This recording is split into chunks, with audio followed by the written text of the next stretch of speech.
성도 여러분, 함께 기도회로 만나게 되어서 반갑습니다. 저희 구미교회도 매주 목요일마다 목요 새벽 기도회를 합니다. 또 그렇지 않은 날에는 요셉 기도회를 통해서 참여하면서 함께 기도하는 분들이 여러분들이 계십니다. 오늘 기도회 시간을 통해서 주님과 만나며 한날의 귀한 힘을 얻게 되기를 주의 이름으로 축원합니다. 여러분, 인간의 배움, 그 끝은 어딜까요?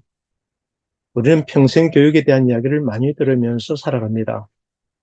우리의 배움, 끝이 없지만은 우리가 배워야 될 것이 무엇일까요? 로버트 풀건 목사님은 인생의 지혜는 상아탑 꼭대기가 아닌 유치원의 모래성 속에 있다라는 말로 우리에게 삶을 다시 한번 돌아보고 교육에 대한 것들을 돌아보게 하는 말씀을 주셨어요.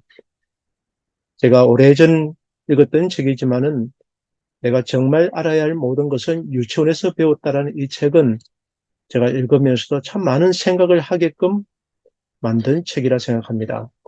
그게 담겨져 있는 글 가운데 누구에 대하여 공정하게 행동하거나 남을 때리지 않거나 물건을 제자리에 놓거나 이런 여러 가지 내용들을 쭉 살펴보면 이 모든 것들은 어릴 때에 우리가 배운 것들이죠. 뿐만 아니라 작은 씨앗의 경이로움에 대한 것들, 그 뿌리가 나고 잎이 자라는 그 모든 것들이 어떻게 그러한지 이런 것들을 생각하고 그 속에서 교훈을 얻는 것, 알고 보면 우리 매우 어렸을 때 유치원에서 배운 것들이라는 것이죠. 예레미야 9장 23절과 24절에는 지혜로운 자는 그 지혜를 자랑치 말라. 용사는 그 용맹을 자랑치 말라. 부자는 그 부함을 자랑치 말라. 자랑하는 자는 이것으로 자랑할지니 곧 명철하여 나를 아는 것과 나 여호와는 인애와 공평과 정직을 땅에 행하는 자인 줄 깨닫는 것이라 말씀하셨습니다. 여기에 우리가 배워야 되고 알아야 될 것, 명철하여 주님을 아는 것, 그분의 인애와 공평과 정직을 땅에서 행하고 있다는 것을 우리가 알고 깨닫는 것, 이것이 우리가 알아야 될 것들이라는 것이죠. 이어령 교수는 나는 우물을 파는 사람이지 우물물을 마시는 사람이 아니다라고 자기 자신을 그렇게 평가했어요. 문학이든 신앙이든 지적 호기심과 상상력을 가지고 우물을 파듯이 판다. 물이 나오면 다시 새로운 우물을 파기 위해 다른 땅을 찾아 떠난다. 지식에 대한 끝없는 갈급함, 진리를 향한 갈급함에 대한 것을 담아놓고 있죠. 예레미야 2장 13절에도 하나님의 백성에게 두 가지 악이 있나니 그 두 가지 악에 대하여 말하기를 하나는 생수에 거는데는 하나님을 버린 것과 스스로 자기 웅덩이를 판 것이라고 표현하고 있습니다. 그것은 그 물을 가두지 못할 터진 웅덩이들이라는 것이죠.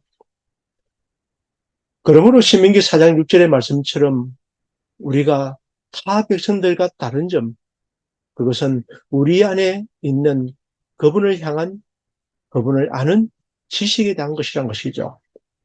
신명기 4장 6절에는 너희는 지켜 행하라. 이것이 여러 민족 앞에서 너희의 지혜요, 너희의 지식이라. 그들이 이 모든 규례를 듣고 이르기를 이 큰 나라 사람은 과연 지혜와 지식이 있는 백성이로다 하리라. 여러분은 하나님을 아는 지혜와 하나님을 아는 지식이 있는 백성으로서 돌아보았을 때 어떠한가요? 적은 이건 472페이지에는 만일 그들이 사도의 훈계를 따라 나아가며 덕목을 쌓아간다면 그들은 우리 주 예수 그리스도를 아는 지식에 있어 풍부해질 것이다. 그러나 많은 사람들이 성화의 과정을 이해하지 못한다. 향상의 사다리, 멈춤이 없는 진보의 사다리를 우리가 올라감에 있어서 예수님을 바라보는 믿음과 그분의 아름다운 덕을 허무하며 그 덕을 세움과 그 덕을 세우기 위해서는 끝없는 예수 그리스도를 아는 지식이 필요한 것이죠. 여기에 기록되어 있는 것처럼 우리가 그분의 덕목을 쌓아 나간다면 우리는 예수 그리스도를 아는 지식이 그 지식에 관하여 풍부해질 것이라 말씀했습니다. 요한복음 17장 3절에 영생은 곧 유일하신 참 하나님과 그가 보내신 자 예수 그리스도를 아는 것이라고 말씀하셨죠. 그러므로 여러분과 제가 향상의 사다리 세 번째 발판에서 예수 그리스도를 알아가는 것, 그것이 우리의 갈급함이며 우리의 힘이 된다 말씀하셨습니다. 우리는 그 한 덕목을 완성시키고 나서야 또 다른 덕목을 길러야 한다고 생각할 필요가 없다.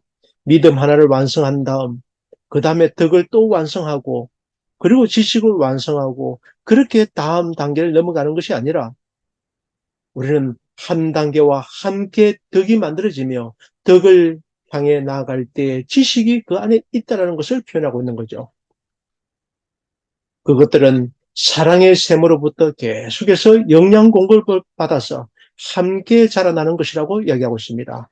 믿음도, 덕도, 지식도, 절제도, 인내도 함께 자라나간 과정이지만은 그러나 우리가 그 덕목들을 한 발판 한 발판 만들어 나갈 때 주님께서 우리에게 주시는 아름다운 영적 공급을 우리는 잃어버리지 않고 받게 되는 것이죠. 부조화 선지자 596페이지에는 마음은 명상하도록 훈련을 받은 주제에 점차로 순응한다. 그것이 마음의 법칙이다. 만일 마음이 평범한 것들로만 차 있다면 마음은 위축되고 약하게 될 것이다. 하나님의 말씀 가운데서 사람들의 마음은 가장 깊은 생각과 가장 높은 포부에 대한 주제를 찾을 수 있다. 예수님을 아는 지식을 우리가 탐구하게 될 때 우리의 삶은 가장 깊은 생각, 가장 높은 포부의 마음의 명상의 훈련을 갖고 주님께 나아가게 될 것입니다. 그렇게 될 때 우리는 예수 그리스도로 닮아가는 아름다운 삶이 되겠지요. 호세아 4장 6절에는 내 백성이 지식이 없으므로 망하는도다. 네가 지식을 버렸으니 나도 너를 버려 내 제사장이 되지 못하게 할 것이요. 네가 네 하나님의 율법을 잊었으니 나도 네 자녀들을 잊어버리리라. 이 백성들이 하나님을 아는 지식, 예수님을 알아가는 지식이 없으므로 망한다고 얘기했습니다. 성도 여러분, 여러분은 예수님에 대하여 얼마나 알고 계십니까?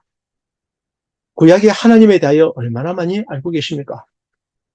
우리가 그분을 향한 지식에 대한 탐구가 우리의 향상의 사다리에 매우 중요한 발판이 된다는 것을 꼭 기억했으면 좋겠습니다. 그러므로 너희는 우리 주 예수 그리스도를 알기에 게으르지 않고 열매가 없는 자가 되지 않게 하기 위하여 애를 쓰라고 말씀하고 계시죠. 오늘 우리는 한 날을 시작하기 전에 예수 그리스도를 아는 기쁨과 즐거움, 그분을 더욱 알기 위하여 주께 무릎을 꿇고 간구하는 여러분과 제 생애가 되었으면 좋겠습니다. 그렇게 될 때에 우리의 삶은 예수 그리스도를 닮은 아름다운 열매가 될 것입니다. 그러므로 여러분, 인생의 최대의 사업은 품성을 건설하는 일이며 하나님을 아는 것이 모든 참 교육의 기초가 된다고 말씀하셨습니다. 하나님을 아는 지식을 나누어 주고 그것과 일치하는 품성을 형성시키는 일이야말로 교사의 사업의 목적이 되어야 한다. 오늘 우리의 삶의 목적이 되어야 하는 것이죠.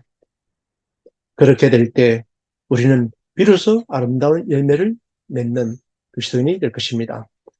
신자가 복음의 신앙을 받아들인 다음에 할 일은 그 품성에 덕을 더하여 마음을 정결하게 하고 하나님을 아는 지식을 받아들이기 위하여 마음을 준비하는 것이다.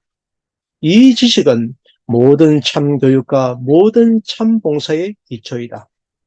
이것이 유혹에 대한 유일한 참 방벽이며 이것만이 사람의 품성을 하나님과 같게 만들 수 있다. 사랑하는 성도 여러분, 오늘 향상의 사다리 세 번째, 하나님을 아는 지식, 이 지식이야말로 우리를 품성 건설을 이루게 하는 매우 중요한 하나님의 말씀, 그리고 향상의 사다리 발판이 된다는 것을 꼭 기억하게 되기를 주의 이름으로 축원합니다. 베드로후서 1장 5절부터 7절의 말씀을 함께 읽기를 원합니다. 이러므로 너희가 더욱 힘써 너희 믿음의 덕을, 덕의 지식을, 지식의 절제를, 절제의 인내를, 인내의 경건을, 경건의 형제 우애를, 형제 우애의 사랑을 공급하라. 함께 기도하겠습니다. 하늘에 계신 우리들의 아버지, 오늘 이 아침에 향상의 사다리 세 번째 발판인 하나님을 아는 지식에 대하여 생각하게 하시니 감사합니다. 우리가 하나님을 알아나가는 일에 게으르지 않게 도와주시고 열매 없는 자가 되지 않도록 인도하여 주셔서 예수님을 바라보고 믿음의 생활을 시작한 저희가 아름다운 그리스도의 덕을 세우고 그리스도를 아는 지식으로 인하여 아름다운 품성을 형성하는 우리 모두가 되도록 인도하여 주옵소서. 오늘이라는 이 귀한 하루를 주셔서 감사합니다. 믿음으로 승리하는 하루가 되게 도와주시기를 예수 그리스도 이름으로 기도합니다.